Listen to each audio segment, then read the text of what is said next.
Welcome back YouTube, it's me KRANIX, your favorite rank 1 washed up gamer, and today we have a KRANIX Zaya gameplay. I've also one on my hands, which I'll show you later on, don't worry about this.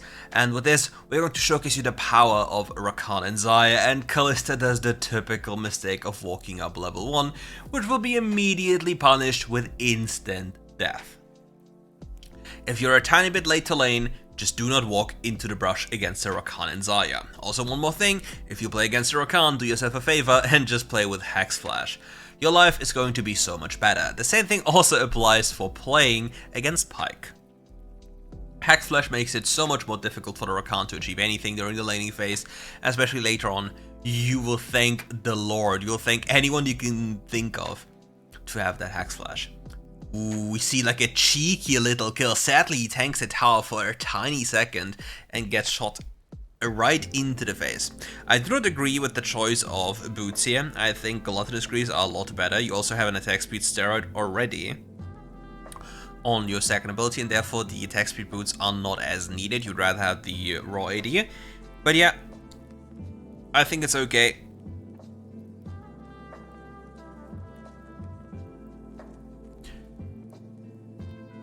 And if you're wondering, like, what is going on with current Zaya? Zaya is one of the most broken AD carries in the game, and for some obscure reason, Riot even gave her more damage, because the only approach to them fixing anything is just adding more and more damage.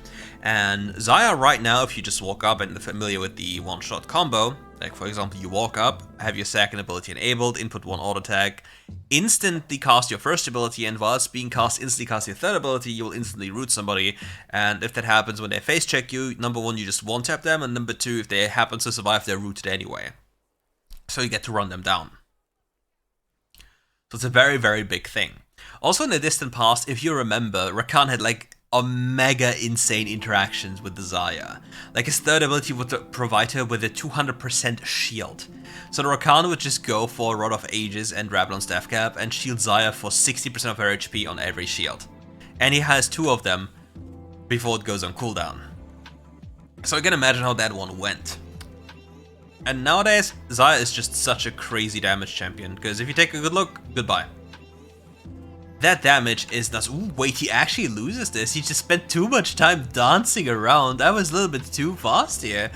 The Lulu Kaiser just turning it on them. He spent too much time dancing around the Lulu, taking too much damage from minions as well. And got absolutely blown out of the water. Look at him smiling. He's like, I just ran it down. Whoopsie. My bad. But it's okay.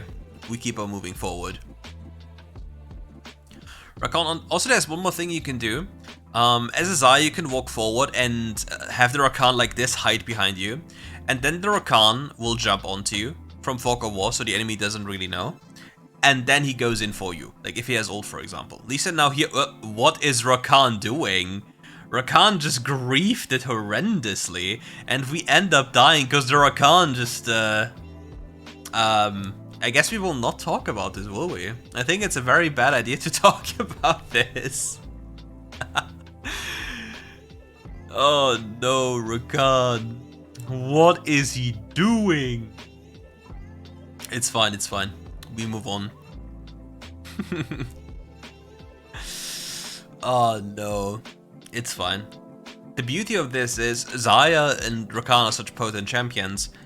Being quote-unquote so far behind or dying so many times at this stage will not change much, because you will still deal so much damage unless the entire game is unplayable for you. But given the fact that the enemy is very low range with Lulu, Zaya, Teemo, Lee Sin, and Zed, you'll have plenty of time. And yeah, the dance moves of the Kalista here being unleashed, jumping around to Super Mario Goomba Stomper. Rakan now being able to get some relic stacks. Need to be careful though, we are really on the back foot right now. Rakan comes up in about 5 seconds right now. Uses second ability, big mistake, so he won't have a second ability and his ult. Kalista might be able to escape this. Ooh, pops the ult here. Diana just pathed away. I'm not really happy about this play right now. And the entirety of Korea is now making their appearance here. Gets kicked into the face, Rakan pops the ult, but it's not enough, we don't have feathers available, and we barely survive with a sliver of HP. Lux misses the laser, but it's still okay. You need to be mindful, you need to be careful to not just die, and we just die. That one is a tough cookie. Not having a very good time this game. Rakan and Zaya not popping off too hard so far, but it's okay. You already know how it goes. Eventually, there'll be a little return of the Zaya Rakan and we'll just one-tap people on cooldown. So again, speaking about the ideal gameplay loop, Rakan hides behind you, jumps on top of you with his third ability, with ult enabled, and then jumps from your position instantly forward to press second ability. And he will immediately charm them and knock them up, and the enemy will simply die. They just get locked up and immediately killed. And with you just allowing him to go forward like this, it's impossible for the enemy to have any counterplay unless you don't have enough damage. And the issue is, if you don't go for these cheeky combos, and if you're falling behind, your value as a champion drops significantly on the Rakan's end. Because Rakan needs to get in close, he needs to find these knockups, he needs to find these charms, but if he's not playing for them, then he loses so much value. Like, he can play reactively, Lux hits a nice binding, Kalista bails out the Lulu instantly, but they just quickly clean them up here with a quick double on the Rakan. Not too happy that the Rakan got the kills, it is what it is. We are more than happy that we actually got some money into our hands. And now we pummel away at the turret down here. So let's quickly talk about macro for a second. Theoretically speaking, support rotates towards Herald in most instances to secure the fight, and the AD carry is left alone to farm. In many instances, if you believe that you cannot contest the Herald, going there is obviously already a loss, and just running at the bot lane tower, getting some plates, diving the enemy AD carry is far more consistent, so you have to keep that in mind most of the times. As for the build, not much changes for Zaya. You still have Bloodthirst, you still have Navori, you still have Infinity Edge, so nothing really changed. You can even make an argument that you can go for, what is it called? IE first item if you like the roulette simulator. It's not mandatory, but it's a possibility given how heavily it pays off to crit nowadays. Like, the value is insane, so it's still a valid option. And now we are going back to fully clearing jungle as good as we can once we have an opportunity, because we need some consistent gold income. Now the enemy Zed is making his rotation down here again. Rakan now has ultimate and his Zed used Shadow. We get a free pickup onto the Lulu. Lulu will die here eventually, and we get the Zed on top of us with ult. We will not die, we have exhaust, everything is fine. Rakan running after them with the power of the Diana as well. However, the Zed will escape with 1 HP. Now the Kalista is on the run as well, and we'll have to just be happy with taking another wave. Another wave taken, no problem. Diana dies mid lane, Warwick just chomps that guy alive and escapes next to the Lux. Another reset coming in, and now we have one of the biggest power spikes Zaya can get. Zaya is a champion that's primarily gated behind her spells, if you like, similar to Lucian.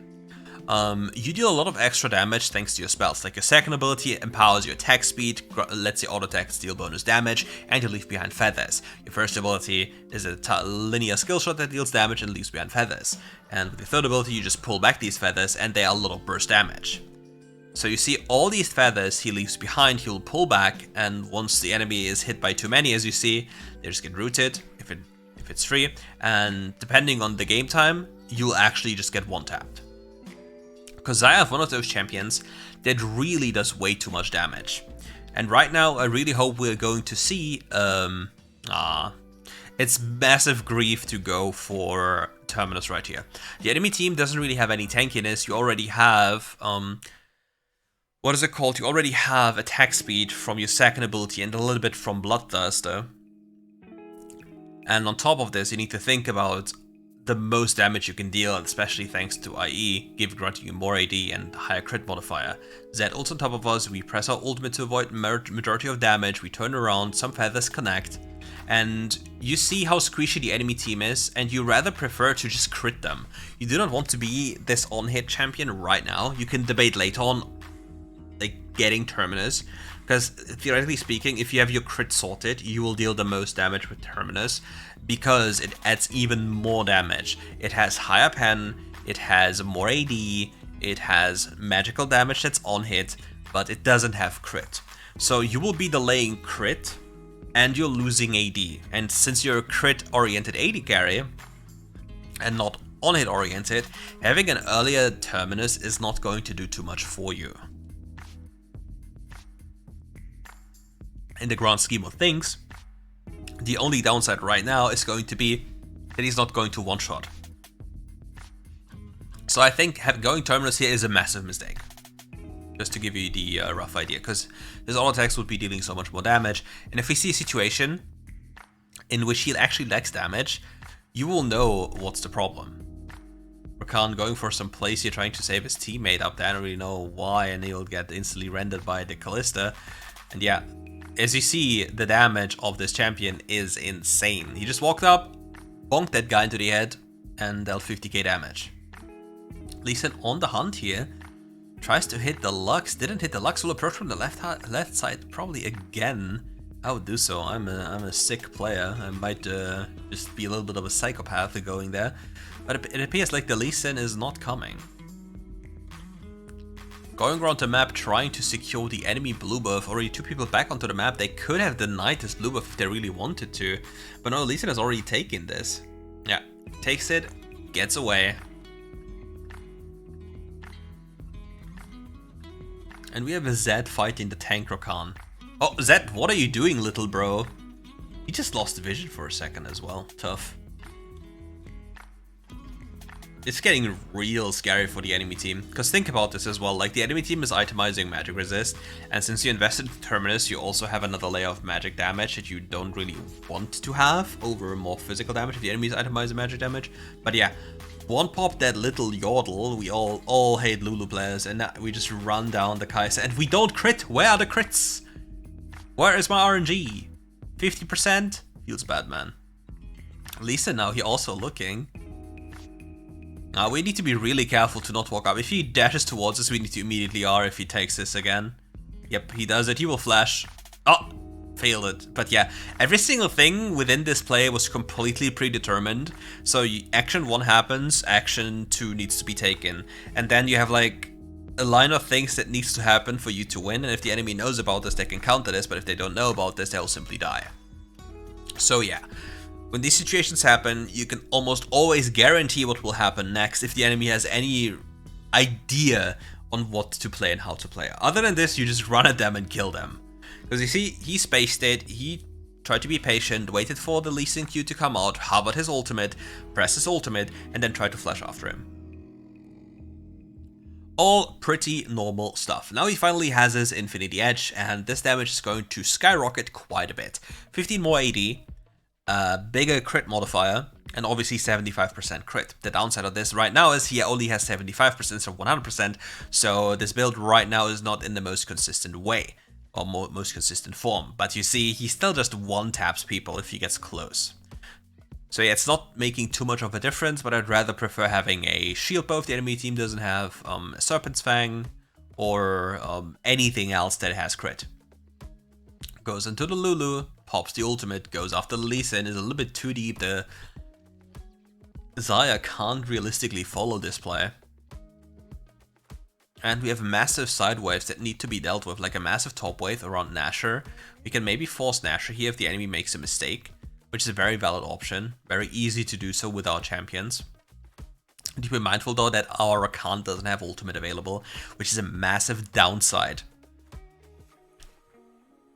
Kalista again about to face check. Nope. Pops in the first ability, chills, gets a knock up here onto the enemy Zed, as it seems Diana used ultimate. Lee Sin is on the bottom side of the map trying to get something done rather than joining the stalemate of looking at each other. Kalista now walking forward, avoiding the light binding, getting a free kill. Teemo dashes back into the knock up, and the Kalista is living the dream, jumping around, but yeah, you just can't outjump this damage, can you? And gets immediately killed. Massive wave on the other side of the map. Scuttlecrab available as well. And obviously, there's a Baron and a Dragon. Rakan going in deep when it's not really necessary, because the enemy has to come to us in order to achieve something. So rather than going in, we can just wait for them to come and then turn on them, because then this would not be a problem. So, because yeah, the enemy team has to go in because of Nashor, because if they don't, they just lose Nashor. And if they happen to just back off, we then go to Dragon afterwards, because we saw them on the ward, so we can just play it slow. Enemy has no smite, there's no threat. And now we basically get everything for free. Rakan will not have ultimate. We're quickly picking up a red buff. Picking up the red buff. Now we'll clean up the bot wave, and we try to approach the dragon from the bot side, while also pushing the wave if possible. Because after the dragon, we immediately want to pressure mid and bot side, just to gain more advantages on the map. Lee Sin being spotted on the map, with Lee Sin and Teemo being spotted, we can now walk down the bot lane. This is the reason why he's preparing feathers, just in case somebody is there, so he can actually play around it pretty decently well. Diana should not be the one resetting right now. We are the one with Nashor. We want to make something happen proactively, and resetting right now is a massive mistake. Zed needs to be really careful. You just saw the combo, you just got instantly blown up. Zaya is just unbelievably insane in terms of DPS, and not many other AD carries would be able to do the same. Needs to be mindful here to not get CC'd here. If the Lee Sin gets too close, we might have a big problem getting kicked into the face, since we do not have QSS and have stasis. Goes in, procs the ultimate here, gets the drawback of the Blade Caller, deals so much damage, picks up the kills here, still has stasis available, tanks up the tower, now finally walks out. Rakan dashing back in for the fun, nearly dying to it, and this game is about to end here unless we just go for the for fun recall. The for fun recall, because ending is not an option. We could have ended so easily. But yeah, it is what it is, because people forgot about the Nexus shield. And yeah, with that, we're at the end of this video.